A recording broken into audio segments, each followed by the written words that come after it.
Welcome back to the channel. This game continues Nigel's tournament in Esbjerg, Denmark. This is the round 5 game against Lars Karlsson, a Swedish grandmaster. The game started as a French defence.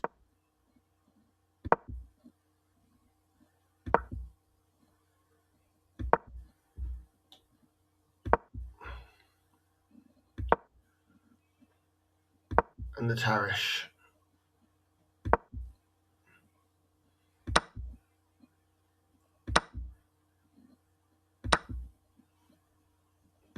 In this variation, white opts to give black an isolated D pawn.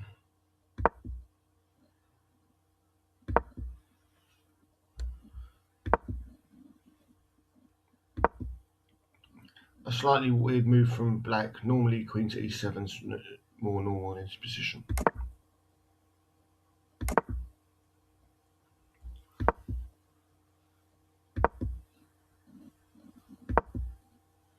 Offering the trade of bishops, which black could potentially take, but he chooses to decline. I think White's got a nice position out of the opening. Got quite a lot. His development's quite good. As I say, he's got the pressure against the isolated D pawn.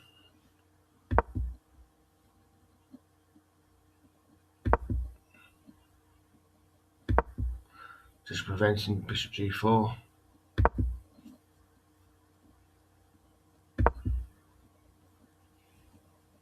And this is quite a good move, putting pressure on the knight on e7 and slowly just increasing his space advantage. Black now opts to trade the bishops. And then Nigel puts the knight in the centre. Maybe queen to d2 off connecting rooks would have been slightly just as playable, maybe slightly better.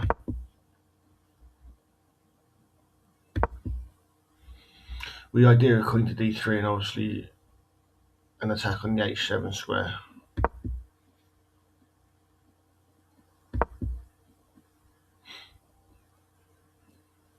Black can defend in many ways, knight to g6, queen to g6.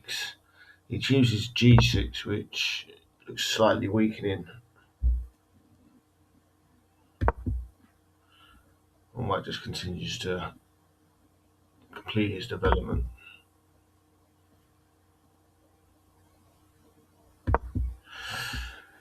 Retreats the knight, indirectly attacking the d5 pawn, which black defends with knight to e7, but this looks a bit passive. And White definitely has a better position now. Nice outpost for the knight and gaining tempo by attacking the bishop.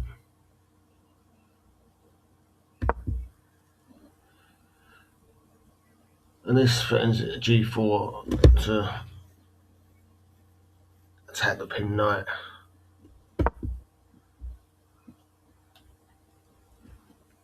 And here black allows White's next move, which is quite strong. It attacks the b pawn and the e6 bishop, and just puts another knight on another really nice outpost. Black gets out of the pin for the knight on the f5 square. And now black has another weakness in the e6 pawn, and also the g6 and h6 pawns look very weak. Maybe a slight inaccuracy. Nigel decides to attack the rook on e8, provoking b5, provoking all weaknesses. But I'm not sure it needed to be played.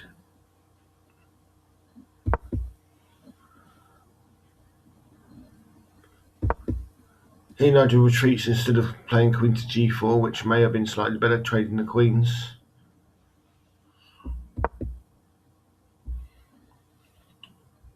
But black's now on the defensive. This move obviously defends the e6 pawn, which is going to come under attack at some point. Good move from Nigel attacking the weakened queenside pawn chain.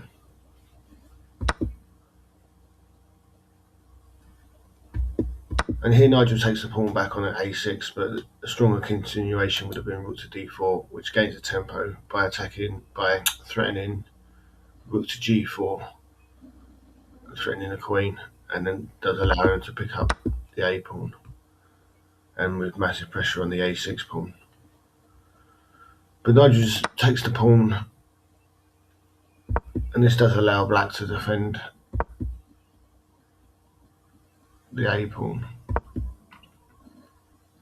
And now he tries to do a bit of a counter attack himself on the queen side. And this move is actually a mistake from it. The pawn can't be taken because this leads to white being able to win the exchange. But I think bishop to d. I don't think f1 needs to be played. I think bishop to d3 would have been just as good to defend the b pawn, and white's still in a very comfortable position.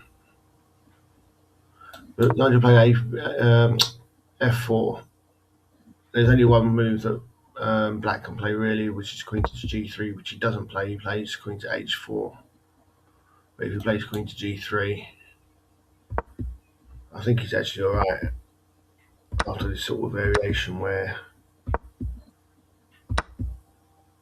he's still slightly worse, but he's definitely in a better position than he was in the game.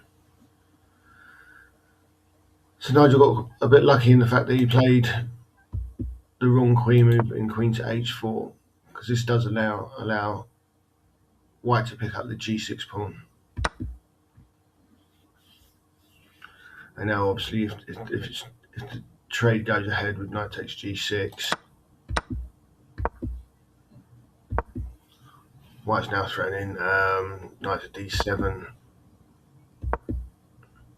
and after that the pawn trades, white's in a very nice position. He's got an extra pawn, his pieces are much more active, and he will probably win the game. So, but he didn't play that. Bishop takes g6 was played, black played rook to f8, and then Nigel played knight to c2 to defend the a pawn. But this does give up the d pawn, which again gives black some chances. I think rook to d4 would have been a better move after something like this variation.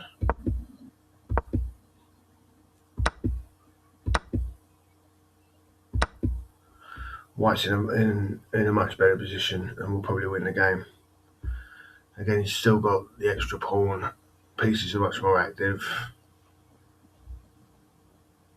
But bishop c2 does kind of give black some counterplay after he takes the f pawn.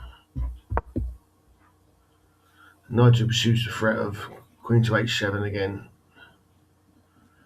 which there might have been stronger options. But luckily for him, black decides to defend, and he defends with the wrong knight. The key point is if he defends with the other knight,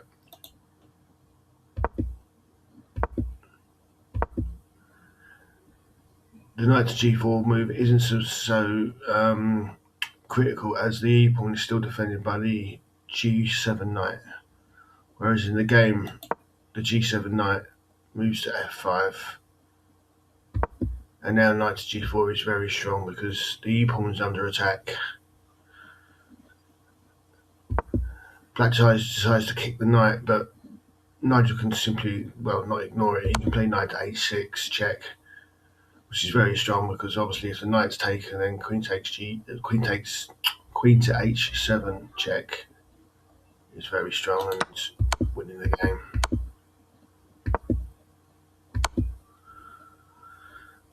So the knight can't be taken, so black chooses to move his king and goes to king it to h8. But now obviously the e6 pawn could be taken. And the king's quite safe on g2. H2 is queen to g3. The queens could be traded. And this is the final mistake from black.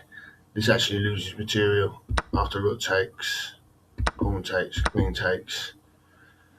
And now the white queen is hitting the rook on a8 and threatening the knight, obviously, on f5.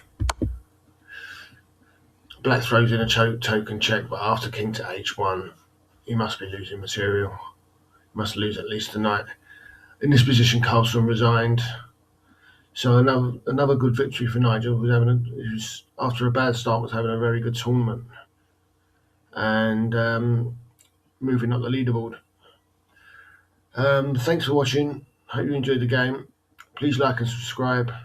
And until next time, thank you. Bye-bye.